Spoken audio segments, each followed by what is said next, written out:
안녕하세요. 40 초반에 이제 막 이혼한 여성이에요. 남편 하나 믿고 결혼했는데 남편과 시댁의 말도 안 되는 처사에 결국은 이혼을 선택했죠. 남자놈들은 다 거기서 거기다. 결혼하면 똑같다. 다 좋을 수만은 없다는 주변인의 말들에도 이혼을 선택한 건 정말 생각할수록 어이없는 시댁과 남편의 만행 때문이었네요. 글쎄요. 참고 살았어야 했을까요? 무슨 일이 있었는지 이야기 한번 들어봐 주실래요? 평범한 집안에서 태어나서 그렇게 잘 사는 것은 아니었지만 그렇다고 완전히 없는 집안에서 자란 것도 아니에요. 분명한 건 언제나 핑크빛 미래를 위해 애써왔다고 자신 있게 말할 수 있어요. 그런 노력 덕에 좋은 대학 그리고 좋은 직장에 갈 수 있었고 38, 그러니까 결혼할 때쯤에는 2억 정도를 모을 수 있었네요. 집안 사정 뻔히 알고 있었기 때문에 처음 직장을 가졌을 때부터 스스로 돈을 모아서 결혼하겠다는 생각을 하고 있었어요. 그렇게 3년을 사귀던 사람과 결혼을 하게 됐고요. 결혼식 비용과 집 비용까지 해서 2억이 조금 더 들었네요. 집을 살 때는 남편과 제가 2억씩 가져와서 총 4억으로 집을 구매했고요. 당연히 반반씩 내서 집을 샀으니 집은 공동 명의로 하게 됐죠. 저만의 집은 아니었지만 제 이름으로 된 집이 생겼다는 것만으로 행복하고 뿌듯한 기분이었네요.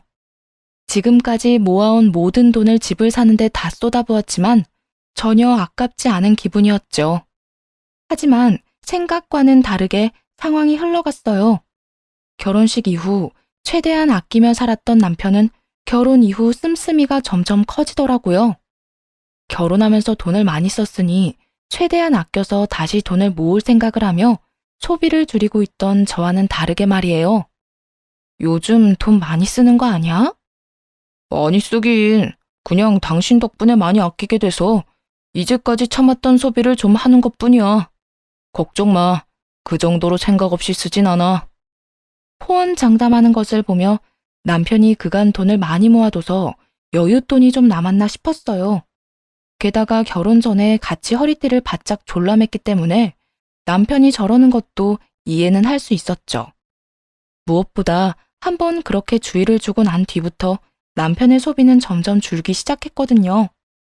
그래서 다행이라고만 생각하고 있었는데 결혼한 지 2년 만에 문제가 발생했어요. 여보, 미안한데 이번 달 생활비는 못 줄 것 같아. 이번만 당신이 좀 어떻게 해주면 안 될까?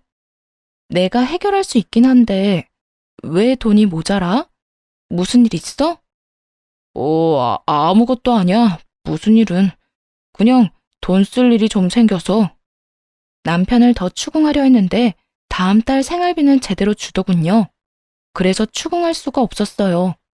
너무 잔소리처럼 느껴질까 걱정도 됐고요. 그런데 얼마 못 가 남편이 다시 그러더군요. 여보, 혹시 이 집, 내 지분 담보로 돈 좀 빌릴 수 있을까? 주택을 담보로? 갑자기 무슨 일인데? 사실은 우리 본가에 돈 쓸 일이 생겨서 돈이 좀 필요하거든. 시댁에 돈이 필요하다니 순간 할 말이 없었어요. 하지만 상식적으로 5천만 원이 넘는 돈이 필요할 이유가 없잖아요. 지금 아프신 것도 아니고 이사를 해야 하는 것도 아니고 아무리 생각해봐도 그 돈이 필요할 일이 딱히 없더라고요. 혹시 무슨 일 때문에 필요한 거야? 어머님, 아버님 갑자기 어디 아프셔? 그런 건 아닌데. 남편이 연신 눈치를 보며 우물쭈물거리더라고요. 사실 우리 결혼한 뒤부터 우리 어머니가 가전이나 가구가 오래됐다고 좀 바꿔달라고 하는 바람에 이것저것 바꿔주느라 돈을 좀 썼어. 그 이야기를 듣는데 속으로 한숨이 푹 나왔어요.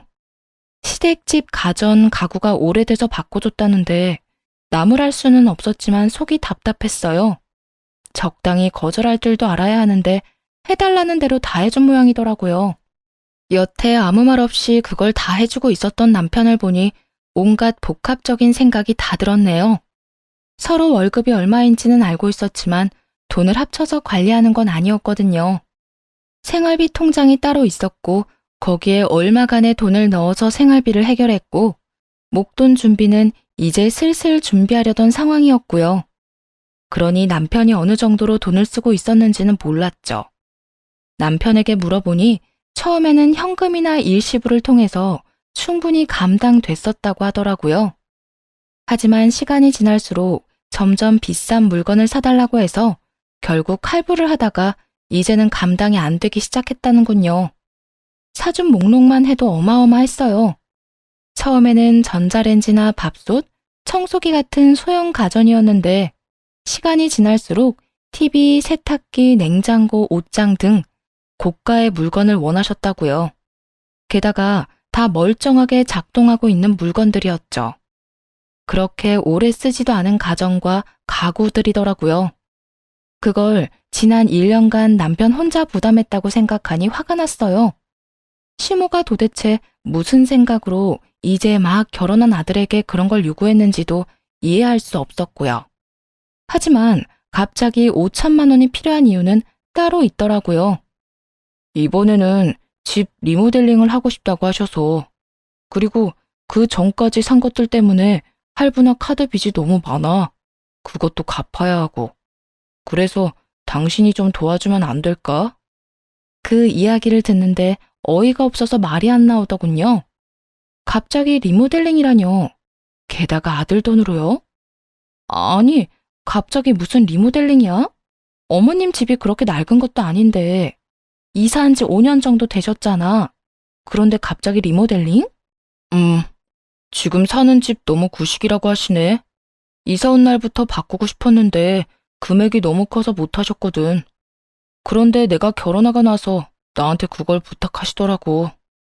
아니, 어머님이 당신한테 돈 맡겨두셨어? 어떻게 이제 막 결혼해서 돈도 없는 아들한테 그렇게 큰 걸 해달라고 하시는 건데. 그러게, 미안해. 당신한테까지 알리고 싶지 않았는데. 리모델링은 아무래도 나 혼자 해결하기 힘들어서. 한숨부터 푹 내쉬었어요. 그리고 남편에게 말했죠.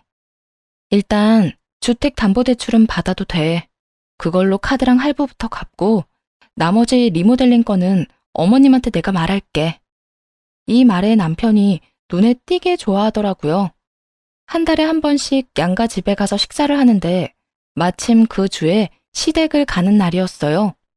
주말에 시댁에 가서 맛있게 밥부터 먹고 시모에게 본론을 꺼냈죠. 어머님, 집 리모델링 하려고 생각하신다면서요? 그래, 처음 올 때부터 마음에 들지 않았는데 이번에 완전히 바꾸기로 했다. 그런데 저희가 지금은 돈이 많이 없어요. 그래서 리모델링은 저희가 못 도와드릴 것 같아요. 그리고 이제는 멀쩡한 가구 가전 바꾸려고 이 사람한테 말하지 마세요. 너는 애가 왜 그렇게 생각이 없어? 너 우리 집 꼴을 좀 봐라. 내가 그렇게 눈치를 줬는데도 알아채지도 못했잖니. 우리 집이 어렵게 사는 거 보면 도와줘야 하는 게 당연한 거 아니냐? 어떻게 니들끼리만 잘 살려고 하니? 어머님, 저희끼리 잘 살고 싶어도 지금 이 사람 어머님 과한 요구 때문에 하나도 못 모으고 쓰기만 하잖아요. 그런데도 저희가 잘 살고 있는 거예요? 카드 빚에 허덕이는데. 뭐? 너 설마 우리 아들이 돈 다 내도록 만든 거야? 저도 얼마 전에야 알았어요. 이 사람이 여태껏 저한테 말도 안 해줬으니까요. 아이고, 넌 도대체 시집 와서 도움되는 게 뭐야? 시댁이 이렇게 힘들어도 도와줄 생각도 안 하고 우리 아들한테 돈이나 쓰게 만들고. 마치 제가 돈을 냈어야 한다는 식으로 이야기를 하는 시모를 보며 어이없었어요. 게다가 이렇게 짜증내며 소리치는 것도 이해가 안 갔죠. 그리고 남편이 저한테 아무 말도 안 하는데 무슨 수로 이런 일을 알 수 있었겠어요? 시모가 직접 말해준 것도 아닌데 말이죠. 제가 몰랐는데 그걸 어떻게 막았겠어요?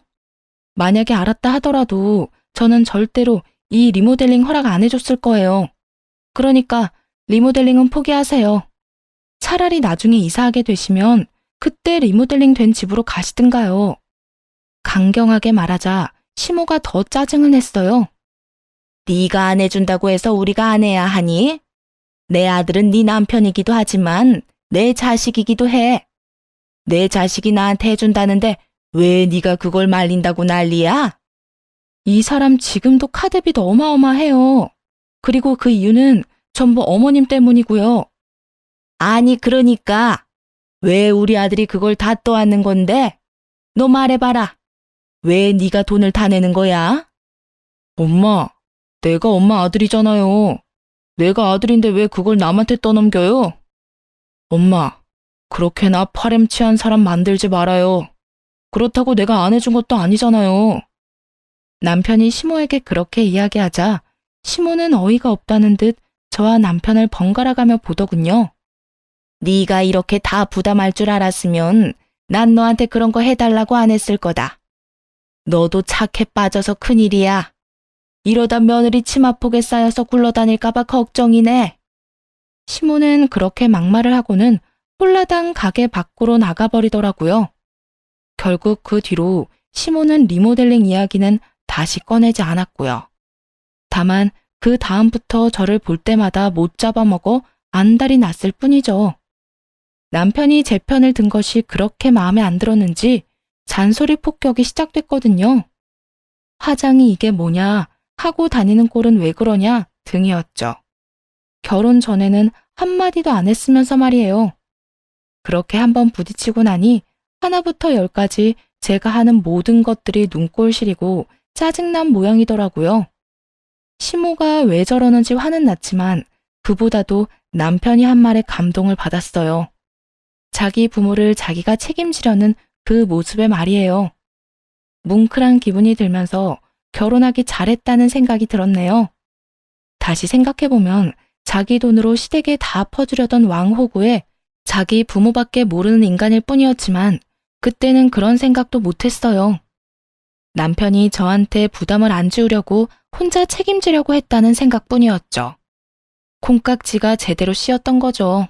그래도 그나마 정신이라는 게 남아는 있었는지 남편이 상의도 안 하고 그렇게 많은 돈을 쓴 건 좀 화가 나긴 하더군요. 그래도 이해하려 했어요. 남편에게 2번 다시 시모의 그런 요구에 응해주지 말라고 단단히 일러뒀고요. 그래서 앞으로는 그런 일이 벌어지지 않을 거라고 내심 안일하게 생각했던 것 같아요. 그렇게 평화로운 시간이 흐르는 듯 했어요. 그런데 그런 평화는 얼마 가지 못했네요. 이번에는 이상한 요구를 저한테 하기 시작했거든요. 그날은 시모가 저희 집에 오는 날이었어요. 명절을 맞아 시부모가 식사도 함께하고 머물 겸 온 거였죠. 딱 필요한 가구와 가전만 들어와 있었던 상태라서 아직은 휑하고 삭막했던 상태일 때였어요. 너희 집 생각보다 괜찮구나.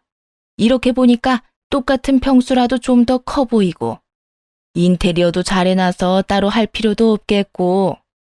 마치 집 보러 온 사람처럼 말하는 시모를 보며 의아했죠. 그런데 그 의아함이 경악으로 바뀌는 건 순식간이었어요.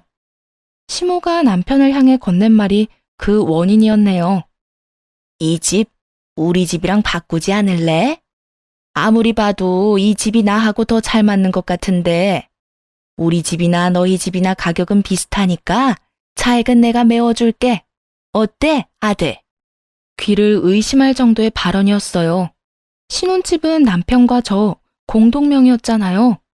그러면 저한테도 물어봐야 하는데 시모는 마치 남편에게 모든 결정권이 있다는 듯 남편에게만 물어보더군요. 그에 화가 나서 시모에게 말했어요. 어머님, 저희 이 집에 들어온 지 이제 3년 정도예요.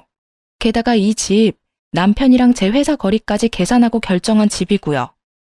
인테리어며 장식이며 제가 다 했는데 안 돼요. 저는 그렇게는 못해요. 뭐가 문제야? 우리 집이랑 바꾼 다음에 그 집을 네 마음에 들게 네가 다시 꾸미면 되는 일 아니냐? 그게 그렇게 힘들 일이니? 하긴 시어머니를 길가에 돌멩이 취급하는 며느리니 내가 무슨 말을 해도 해주기 싫겠지. 무슨 말씀을 그렇게 하세요? 제가 언제 어머님을 그렇게 취급했다고 그러세요? 그리고 잘 살고 있는 아들 내외 쫓아내고 그 집에서 살고 싶다고 하는 게 시어머니가 하실 말씀이긴 해요? 내가 왜? 내가 너한테 못할 말이 어디 있어? 솔직히 내가 왜 너한테까지 허락을 구해야 하는지 모르겠다. 내가 너한테 물었니? 내 아들한테 물었지. 언쟁이 강해지고 목소리가 커지기 시작하자 남편이 저와 시모 사이를 중재하며 나섰어요. 엄마, 여보, 두 사람 다 그만해요. 엄마는 나랑 같이 나가서 이야기하고 당신은 집에서 쉬고 있어. 내가 이야기하고 올 테니까. 야, 넌 저번부터 왜 마누라한테 아무 소리도 못해? 내가 과한 걸 요구하는 것도 아니잖아. 시집 오면서 도움되는 거 하나도 없는 네 아내 뭐가 좋다고 끝까지 감싸고 돌아? 시모는 마지막까지 발악을 하며 남편에게 끌려 밖으로 나갔어요. 솔직히 시모의 이런 모습이 적지 않게 피곤했죠. 도대체 무슨 생각으로 잘 사는 아들 부부 집을 뺏으려고 하나 싶었거든요.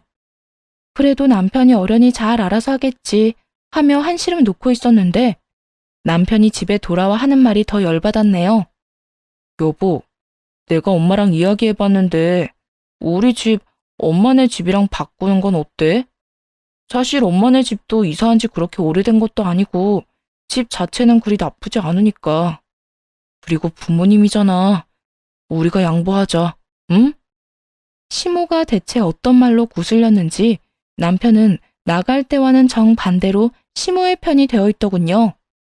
당신 시댁에서 당신 회사가 얼마나 오래 걸리는지 알고도 지금 그런 말 하는 거야? 완전 정반대라고, 정반대. 게다가 이 집은 내가 손수 꾸몄잖아. 이거 인테리어 하느라 내가 얼마나 고생했는지 봤으면서 지금 그런 말을 하는 거야? 난 싫어. 절대로 싫다고. 아무리 생각해도 그때 리모델링을 거절한 것이 원인 같더라고요. 그거 말고는 이렇게 아나무인으로 구는 이유가 없잖아요. 하고 싶었던 리모델링을 못하게 돼서 불만이 있다면 시위하는 거로만 보였어요. 딱 봐도 그에 대한 앙심으로 지금 이런 짓을 저지르는 거였죠. 게다가 시모도 시모였지만 남편도 너무하잖아요. 어떻게 그렇게 시모한테 휘둘릴 수가 있나요? 부모빚 자기가 갚는 거야 뭐라 안 하겠지만 집을 바꾸겠다는 건 전혀 다른 차원의 일이잖아요. 또 남편 혼자 사는 집도 아니고 저하고 공동 명의로 산 집인데 혼자 저런 식으로 결론 내는 건 있을 수 없는 일이죠. 시모한테 홀라당 넘어가서는 집까지 양보하자는 말을 하는 남편에게 더 화가 나서 안 되겠다 싶었네요. 혼자 열폭하고 스트레스 받느니 도대체 뭐 때문에 이런 요구를 하는지 또 진짜 원하는 게 뭔지 확인하려고 시모를 찾아가기로 했죠. 그런데 또 기가 막힐 일이 하나 더 생겼어요. 시모가 저와는 만나주지 않겠다는 거예요. 자기는 저하고 할 말이 없다면서요. 아들하고 알아서 할 테니 저한테는 신경 끄라더군요. 정말 인내심의 한계를 시험하는 말들 뿐이었죠. 저하고 의견 조율 안 되면 그 집 절대 못 가지실 거예요. 어머님 이야기나 들어보고 결정하려고 했는데 아예 안 만나주시겠다면 더 이상 생각할 것도 없이 거절할게요. 그렇게 이야기하자 시모가 화를 내더군요. 네가 뭔데 내 말을 들어주고 말고야. 그리고 너 우리 아들이랑 결혼했다고 뭐라도 된 것처럼 떵떵거리는데 그게 언제까지 갈 것 같니? 그래, 좋다. 만나서 따져보자꾸나. 결국 시모의 분노를 끌어내서 만남의 자리를 마련했어요.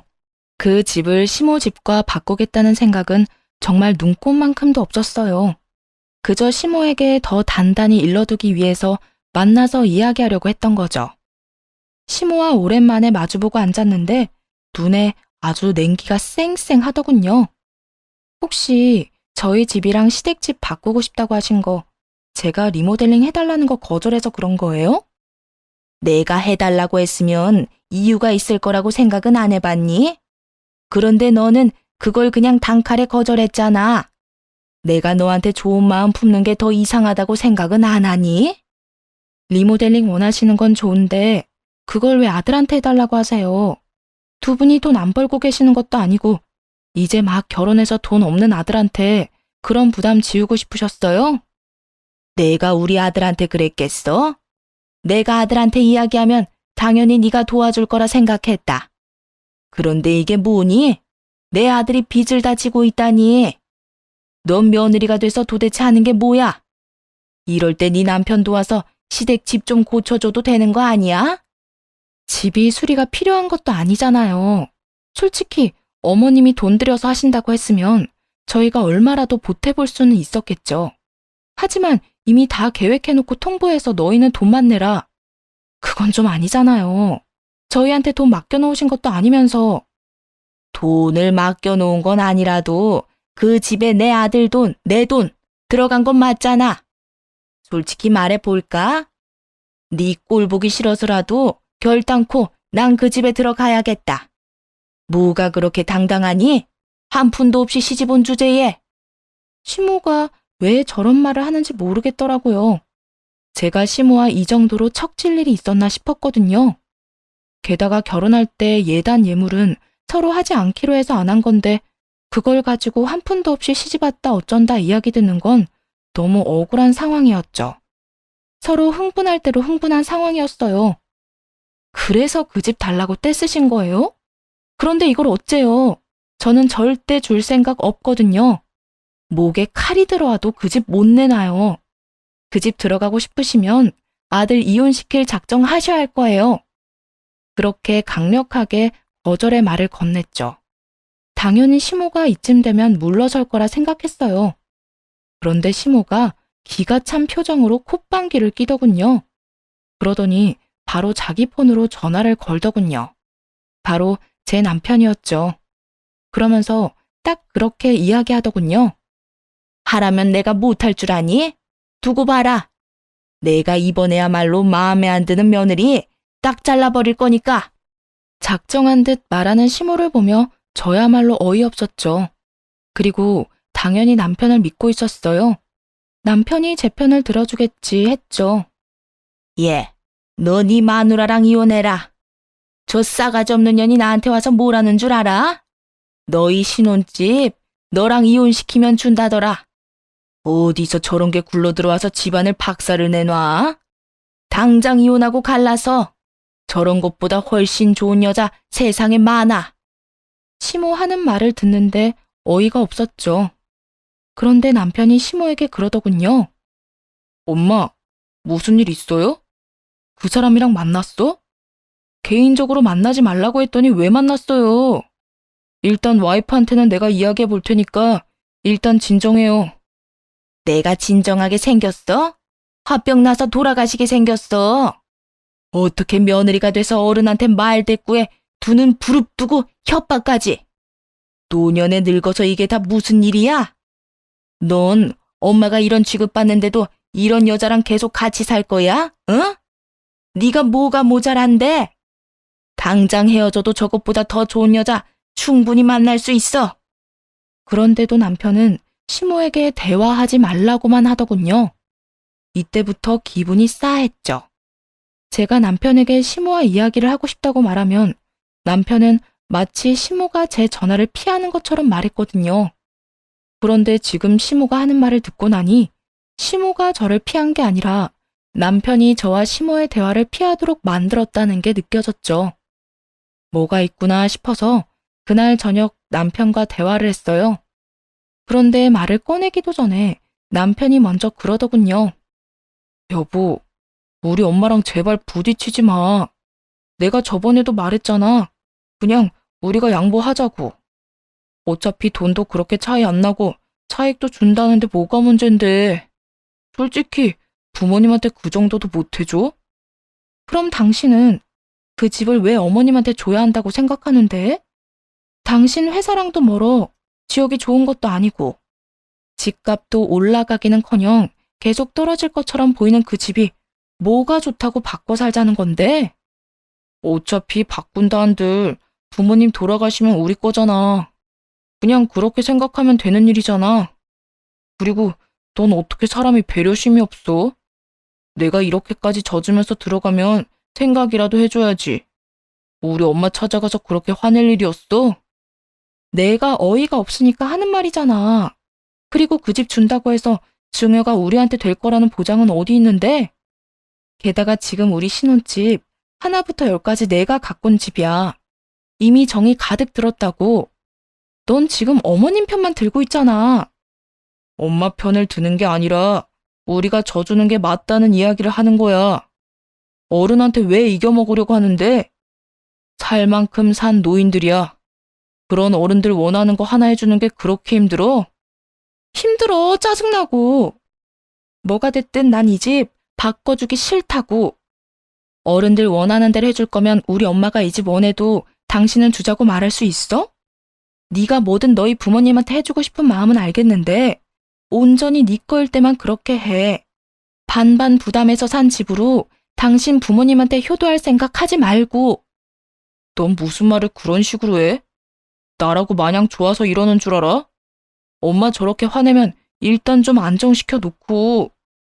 안정을 시켜? 너랑 나랑 이혼하라고 말하는데? 됐어. 다 됐으니까 너도 이 집 당신 어머니한테 주고 싶은 생각이면 이혼하자. 이혼하고 이 집 팔아서 반반 나눠 가지면 되지?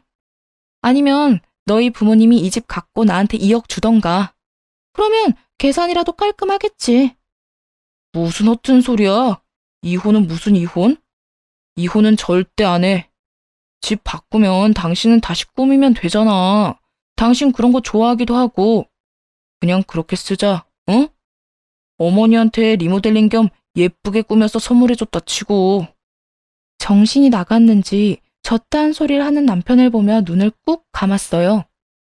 저놈한테 내 미래를 맡기는 게 현명한 선택인가, 이대로 휩쓸려 가는 게 맞는가 한참을 생각해봤는데 아무리 생각해도 이건 아니었죠. 남편에게 가타부타 말없이 그 언쟁을 끝으로 다음날 바로 이혼 전문 변호사를 찾아갔어요. 그리고 이혼 안 해주겠다는 남편과 이혼하고 싶다고 말했죠. 그렇게 남편에게 이혼 소장을 날리게 됐네요. 그리고 그 소장을 받은 남편 놈은 마른 하늘에 날벼락 맞은 것처럼 경기를 일으키며 온갖 행패를 다 부리더군요. 화냈다가 얼렀다가 짜증냈다가 애원했다가 아주 원맨쇼 보는 기분이었어요. 그런데 웃긴 거 하나 알려드릴까요? 그 와중에도 이 집을 시모에게 넘기겠다는 생각에는 전혀 변함이 없었다는 거예요. 이 정도로 남편놈이 효자였나 싶을 정도였죠. 그렇게 열폭하는 남편을 두고 시모를 찾아갔어요. 남편놈 하는 꼴을 보니 이혼 이야기를 시모에게 말도 안 꺼낼 것 같아서요. 게다가 남편놈이 이 집을 시모에게 넘기는 걸로 한 발짝도 양보를 안 하니 어쩔 수 없이 제가 이야기하고 단판을 짓기로 했네요. 이혼하면서 챙길 수 있는 건 다 챙겨야 하지 않겠어요? 그렇게 시모를 찾아가 말했어요. 저희 이혼하기로 했어요. 그 집 갖고 싶으면 가지세요. 대신 이혼 사유는 시댁의 어거지와 괴롭힘 때문이니 그에 대한 위자료는 주셔야 할 거고요. 집 살 때 제가 지불한 집은 다시 말해 이 집 절반에 해당하는 2억도 저한테 주셔야 해요. 이제 그 집에 전 아무 미련 없으니까 가져가든 말든 알아서 하시되 제가 받아야 할 건 계산 똑바로 해서 주세요. 그렇게 이혼하겠다고 말하자 처음에는 자신만만하니 이겼다는 표정을 짓던 시모가 당황한 표정을 짓더군요. 뭐? 2억? 무슨 2억? 우리가 왜 너한테 2억을 줘야 해? 왜 그 집에 네 지분이 있어? 그 집 우리 아들 돈으로 다 산 거 아니야? 무슨 소리예요? 그 사람이 말 안 했어요? 저희 반반 내고 집 샀거든요. 그래서 공동명의했고 제 지분이 절반이에요. 시모의 표정은 이 집이 공동명의라는 걸 전혀 몰랐다는 표정이었어요. 그걸 보고 저는 바로 감이 왔죠. 시모가 여태 저한테 아무것도 없이 시집왔다, 시댁이 힘들어 보이면 도와야 한다고 말했던 모든 것들이 다 그 집을 살 때 쓴 돈 때문이라는 걸요. 시모는 여태껏 제가 정말로 한 푼도 없이 시집을 왔다고 생각했던 모양이었어요. 그러니 남편을 통해 저한테 압박하듯 가전 가구 바꾸고 리모델링 비용까지 요구했던 거겠죠. 그리고 남편이 그걸 다 부담한 걸 듣고는 열이 받은 거고요. 제가 집을 해오지 않았으니 그 정도는 해줘야 한다고 생각하고 생떼를 쓴 모양인데 그걸 남편이 다 지불했다고 하니 당황했겠죠. 게다가 집 바꿔달라는 요구도 제가 낸 돈이 없다고 생각했으니 저한테 발언권이 없다고 본 거예요. 그래서 계속 저와 부딪히기만 했던 거고요. 그럼 내가 준 2억은 그건 다 어디 갔어? 무슨 2억이요? 아드님하고 아줌마 사이에 돈이 어떻게 오간지 모르겠는데 집 살 때 그 사람이 2억만 들고 온 건 사실이거든요. 그래서 저랑 절반 나눠서 공동 명의로 집 산 거고요. 남편이 결혼할 때 2억을 모았던 건 사실이었어요. 그런데 시모가 따로 2억을 준 건 몰랐던 사실이었죠. 남편도 부모 도움 없이 돈 벌어서 준비한 사람이라고만 생각하고 있었거든요. 아예 저와 시모가 알고 있던 전체 자체가 달랐던 거였네요. 진실을 알게 됐다고 시모와 남편을 용서할 생각은 추호도 없었지만요. 이놈이 진짜 2억만 냈다고? 그럼 내 돈은? 내 돈은 다 어쩌고? 난 당연히 자기 돈이랑 합쳐서 그 집 단독 명의로 산 줄 알았는데 이놈은 여태껏 도대체 무슨 짓을 한 거야? 시모는 완전히 뒤로 넘어갈 것 같았어요. 조금만 더 건드리면 진짜 쓰러질 것처럼 보였네요. 이제야 대충 이해가 갔어요. 남편 놈이 여태껏 시모 뒤치다꺼리 한 이유 말이에요. 바로 자기가 꿀꺽한 2억 때문이었던 거였죠. 시모는 자기 아들이 집을 해왔으니 며느리인 저한테 뭐라도 요구하려고 돈 내라고 한 거였고, 남편 놈은 그 이야기를 하려면 자기가 2억을 어디다 썼는지 알려야 하니 말도 못하고 자기 선에서 해결하려다가 결국 이렇게 펑 터진 거였네요. 이게 다 중간에서 저와 시모를 둘 다 속인 남편 탓인 거죠. 물론 남편 탓이 컸다 하더라도 저를 괴롭히고 어이없는 요구를 한 시모가 잘못하지 않은 건 아니죠. 결론은 둘 다 똑같이 멍청하고 저열한 인간들이었다는 점이죠. 모르죠. 그 인간이 어떤 짓을 한 건지. 근데 이미 저는 남편한테 이혼 소장 날렸고 이혼은 정해진 순서거든요. 제 돈 2억은 누가 내놓든지 내놔야 될 거예요. 이혼 판결 나면 어떻게든 줘야 하겠지만.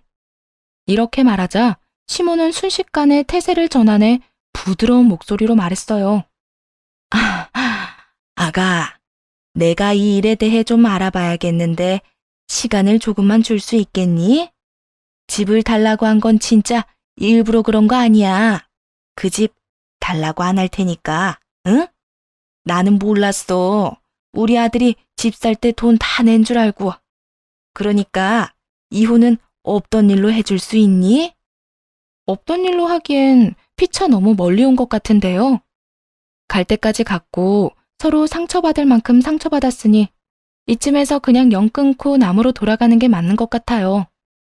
이혼 번복 없을 거예요. 알고 나니 더 정 떨어지는데 무슨. 그놈은 여태 좋은 남편, 좋은 아들 흉내내더니 본성 터진 거 보니 이혼 이야기 잘 꺼냈다 싶네요. 시모가 어떻게 나오든 자리를 박차고 일어섰어요. 이제야 시모는 제 손을 붙잡으며 애원하듯 쳐다보더군요. 저는 그 손을 탁 치웠어요. 둘 사이에 무슨 일이 있었는지 모르겠지만 알아서 잘 푸시고 돈도 둘이서 알아서 해결 보세요. 앞으로 볼 일 없었으면 좋겠네요. 그렇게 시모에게 야멸차게 말하고 나왔는데 시모가 뒤에서 허둥대는 게 느껴지더군요. 상황이 어떻게 됐는지 확인하려고 자기 아들에게 전화하려는 것 같더라고요. 잠깐만 기다려봐. 우리 아들 불러서 이야기해보자. 응? 이렇게 우리끼리 이야기하고 끝내지 말고. 그 말에 남편과도 담판이 필요하다는 생각이 들었어요. 삼자 대면으로 만나서 이야기하면 잘잘못을 더 명확히 가릴 수 있을 테니 남편을 만나기로 했죠. 남편이 가게로 오고 저와 시모가 같이 앉아 있는 걸 보더니 아주 당황한 듯 물었어요. 두 사람이 무슨 일로? 너 내가 준 2억은 어쨌어? 그걸로 집 살 때 보탠 거 아니었어? 너 나한테는 집 살 때 다 보태서 샀다며. 그래서 난 여태까지 너희 신혼집이 네 단독 명의인 줄 알았다. 그런데 알고 보니 너 2억만 했다며? 이게 다 무슨 일이야? 엄마, 그게...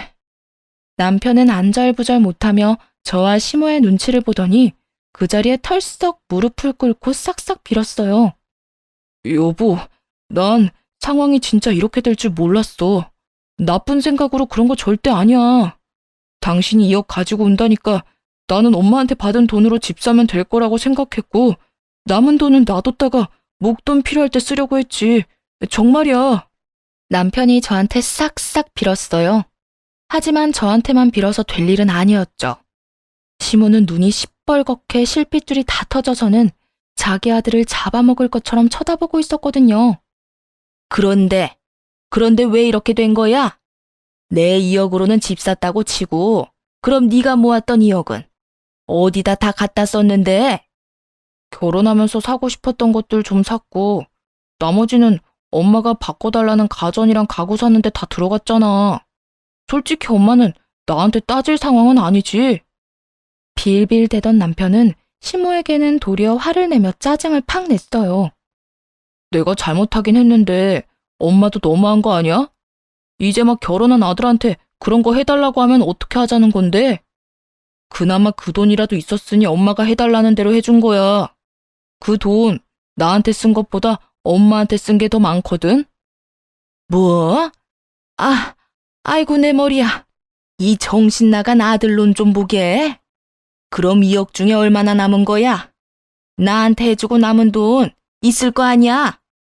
내가 차랑 시계랑 또 바꿔야 하는 것들 사느라 한 7천만 원 정도 쓰고 엄마가 해달라는 거 다 해주다 보니 1억 넘게 들었고. 아니, 내가 뭘 그렇게 해달라고 했다고? 내가 1억이나 썼다는 말이야? 엄마, 무조건 최고급으로 해달라면서. 침대, 소파, 옷장에 싱크대까지 싹 다 바꿨잖아. 게다가 그뿐인 줄 알아? TV부터 세탁기, 건조대, 냉장고 안 바꾼 게 없어. 그거 하나당 얼만지 알고는 있어? 엄마가 지금 쓰고 있는 4인용 소파만 해도 500만 원이 넘어. 엄마가 해달라는 거 해주는데 돈이 엄청 많이 들었거든? 남편 말을 들으니 참 어이가 없었죠. 아무리 그 돈이 시모 돈이라고 해도 시모가 해달라는 대로 다 최고급으로 사주면 나만 하질 않잖아요. 게다가 한두 개 바꾼 것도 아니고 세간살이를 거의 다 고급품으로 바꿨으니 1억이 나올 만도 하죠. 어쩐지 시댁에 가겠다고 했을 때 남편이 뜯어말리던 이유가 그거였어요. 아마 시모가 아들이 사줬다는 말을 할까봐 걱정한 거죠. 물론 시모는 그게 며느리 통장에서 나왔다고 생각하고 있었겠지만요. 그럼 남은 3천만 원은 어쨌냐? 그거라도 내놔. 내 돈 돌려받아야겠어. 제가 알기로 남편에게 남은 돈은 없었어요. 오히려 빚을 냈으니 아예 그 돈도 다 쓴 거겠죠. 그런데도 시모에게는 돈이 남은 것처럼 말했나 보더군요. 그러면 자기가 한 잘못이 조금이라도 덜어질 거라 생각했나 봐요. 그건 사람들 만나면서 다 썼고. 그래서 한 푼도 없다는 뜻이야? 2억이 그 큰 돈이 2년 만에 홀라당 날아갔다고? 미쳤어. 도대체 그 큰 돈을 어떻게 그렇게 다 써? 엄마 때문이라고 했잖아. 비싸고 좋은 것만 요구할 땐 언제고 이제 와서 왜 엄마 잘못은 없는 것처럼 말하는데? 야 이놈아, 내가 그게 내 돈인 줄 알았으면 그렇게 해달라고 했겠어? 다 네 마누라 돈으로 낸다고 생각하고 무조건 비싸고 좋은 걸로 해달라고 했지. 그 돈이 내 돈인 줄 어떻게 알았겠냐고. 알았으면 절대로 펑펑 쓸 일 없었을 거다. 시모 이야기에 어이가 없더군요. 제가 시집 오면서 돈 한 푼 안 갖고 와서 괘씸한 마음에 남편을 통해 제 돈을 뜯으려고 했다는 그 생각 자체가 너무나 쪼잔하고 비겁하잖아요. 그 전엔 시모가 남편에게 당했다는 생각에 불쌍하다는 생각이 아주 조금 들기도 했었는데 이 이야기를 들으며 그 생각이 순식간에 날아가 버리더군요. 시모 딴에는 자기 생각이 참 좋았다고 생각했겠죠. 집 살 때 도움도 안 된 며느리를 뜯어먹으려는 계획이 잘 통했다고요. 그걸로 열심히 집도 예쁘고 화려한 물건들로 다 새로 바꿨잖아요. 얼마나 기분이 좋았겠어요? 그게 원래 자기 돈이었다는 걸 알기 전까진 말이죠. 자신이 아무 생각 없이 사치스럽게 펑펑 쓰던 돈이 결국 시모는 자신의 돈이었다는 걸 깨닫고 가슴을 치더군요. 내가 알아서 한다고 했는데 엄마가 나서는 바람에 지금 이게 뭐야? 나는 와이프랑 이혼당하게 생겼고 이 집까지 잃게 생겼다고. 그게 내 잘못이야? 그럼 미리 말하지 그랬어. 네가 그 집이 공동명의라는 것만 미리 말해줬어도 내가 며느리한테 이렇게 난리칠 일이 있었겠냐고. 알면 2억 어디 갔냐고 돌려달라고 난리쳤겠지. 줬다 뺏는 건 좀 아니잖아. 당연히 돌려달라고 했겠지. 그 돈이 그냥 돈이야? 이 엄마 아빠가 평생 모은 돈에 우리 집 담보로 1억 빌린 돈이야. 그걸 너한테 줬는데 네가 은혜를 원수로 갚아? 네가 내 뱃속에서 나온 친아들이 맞으면 이럴 수는 없지. 시모와 남편은 둘이서 열심히 싸우더군요. 저를 앞에 두고 말이죠. 뭐 저야 이제 이런 일과는 관련 없는 사람이니까요. 제 돈만 받고 이혼하면 끝이니 더 듣고 있을 필요도 없었어요. 그래서 흥분한 남편과 시모에게 말했어요. 두 사람 일은 알아서 하세요. 이혼은 무조건 할 거니까 돈 어떻게 구할 건지 상의들 하시고요. 자기 꾀에 자기가 넘어간 시모와 전 남편은 한숨을 푹 쉬더군요. 그렇게 둘이 서로 싸우는 걸 뒤로하고 속이 다 후련해졌네요. 이제 제 길을 갈 일만 남았으니까요. 하긴 모든 것이 다 드러난 상황에서 저더러 이 결혼을 유지해달라는 것만큼 염치 없는 일이 또 어딨겠어요. 며느리 골수 빼먹으려던 시모나 그런 시모 속여서 시모 돈으로 열심히 사치나 일삼던 남편 놈이나 저한테 면목 없기로는 마찬가지인 상황이었으니까요. 그렇게 저희 부부는 이혼 판결이 났고 완전히 갈라섰어요. 혼인 기간이 길지 않아 가져온 만큼 다시 가져가게 됐고 큰 금액은 아니지만 남편에게 위자료를 받게 됐고요. 아무래도 이혼의 큰 사유가 시댁과 남편의 사치 때문이라 남편은 제게 2억하고도 조금 넘는 돈을 줘야 했네요. 그래서 그 신혼집은 이혼하면서 결국 팔 수밖에 없었죠. 남편이 자기 이름으로 대출받은 5천만 원은 집을 팔면서 은행에 자동으로 상환됐으니 전 남편에게 남은 돈은 1억 정도뿐이었겠네요. 그마저도 시모가 자기 돈 2억 갚으라며 닥달하는 바람에 결국 그 1억마저도 다 뺏겨버렸다고 하더라고요. 그렇게 빈털터리가 된 전 남편은 갈 곳이 없으니 결국 시댁으로 들어갔다고 들었어요. 전 시모가 자기 아들 볼 때마다 욕을 하며 돈을 달라고 빚쟁이처럼 굴어대니 사람이 아주 진이 다 빨렸는지 늙어가고 있더라고요. 시모는 아들놈에게 받은 돈 1억으로 시댁집을 담보로 빌린 빚부터 갚았다고 해요. 그걸 갚아야 이자가 안 나가니까 그렇게 했겠죠. 그걸 갚고 나니 나머지 1억 생각이 안 날 수가 없었겠죠. 집에 있는 아들놈한테 아주 닥달을 했나 보더라고요. 전 남편 친구 와이프한테 사정을 들었는데 참 딱하더군요. 전 남편이 쉬는 날 또는 저녁 시간에 일하고 집에 돌아와서 쉬려고만 하면 아주 득달같이 달려와서 쓴소리를 했답니다. 지금 쉴 틈이 어딨냐고 당장 가서 일이라도 해서 내 돈 1억 갚을 생각이나 하라고요. 배달이든 택배든 뭘 해서라도 갚으라고 아주 난리도 아니었대요. 결국 전 남편 놈은 그런 자기 엄마 등살을 이기지 못해 시댁에서 나와서 월세방을 빌려서 살고 있다고 하더군요. 전 남편 놈이 결혼 후 1, 2년 동안 씀씀이가 엄청 커졌었잖아요. 차도 좋은 거, 시계도 비싼 거, 정장이나 구두 같은 것도 비싼 걸로만 사서 쓰면서 이제는 중저가 브랜드는 눈에 차지도 않은 모양이더라고요. 뭐 씀씀이가 커지면 다시 돌아가는 게 거의 불가능하긴 하죠. 사람이 가지고 있던 그 과시욕과 자존심이 그걸 방해하니까요. 당장 돈이 없으니 어쩔 수 없이 그것들을 하나 둘씩 팔고 결국 빈털터리가 됐다고 하더라고요. 하기야 그걸 팔아도 비싼 거 처먹고 비싼 돈 들어가는 취미 활동을 하니 당연히 돈이 술술 빠져나갈 수밖에요. 돈을 아끼고 예전처럼 돌아갔다면 건실한 생활을 할 수도 있었을 텐데 그 사람에게 그런 생각 따위는 추호도 없었던 모양이에요. 어때요? 이 정도면 제가 이혼할 만한 충분한 사유가 됐나요? 사람이 항상 똑같을 수는 없겠지만 저렇게 타락해버리면 다시 돌아오는 게 힘들다는 걸 알았네요. 전 남편은 시모에게 받은 돈을 숨겨두고 혼자 흥청망청 쓰며 시모와 저를 기만했죠. 전 시모는 며느리 돈이라고 생각해서 흥청망청 사치 부리다가 결국 자기 돈은 모두 잃고 억울한 마음으로 아들을 욕하고 원망하며 살게 됐죠. 이런 사람들과 함께 살아갈 수 있었겠어요? 이런 사실을 모두 알고도 이들을 용서하고 함께 할 수 있으면 그게 천사도 아니고 호구일 뿐이죠. 게다가 이혼 후에 그 행보를 좀 보세요. 이 사람들이 자기 잘못을 뉘우치고 서로 힘을 모아 잃어버린 것들을 되찾고자 힘썼다면 아마 씁쓸한 마음도 들었을 거예요. 변할 수 있는 사람들을 놓쳤다고 생각하면서요. 그렇지만 그들의 모습은 정말 처참하기 그지없잖아요. 다 잃고도 서로 탓만하며 끝없는 욕심만 부리고 있으니 솔직히 이런 전 남편과 시모 모습을 보니 이혼하기 정말 잘했다는 생각만 들더라고요. 그리고 속이 후련했어요. 저런 인간들이랑 이제는 완전 남이라는 것이요. 글 읽으시는 분들도 아니다 싶을 때는 빨리 떠나세요. 잘못된 선택은 착한 사람을 호구로 만들거든요. 긴 글 읽어주셔서 감사합니다.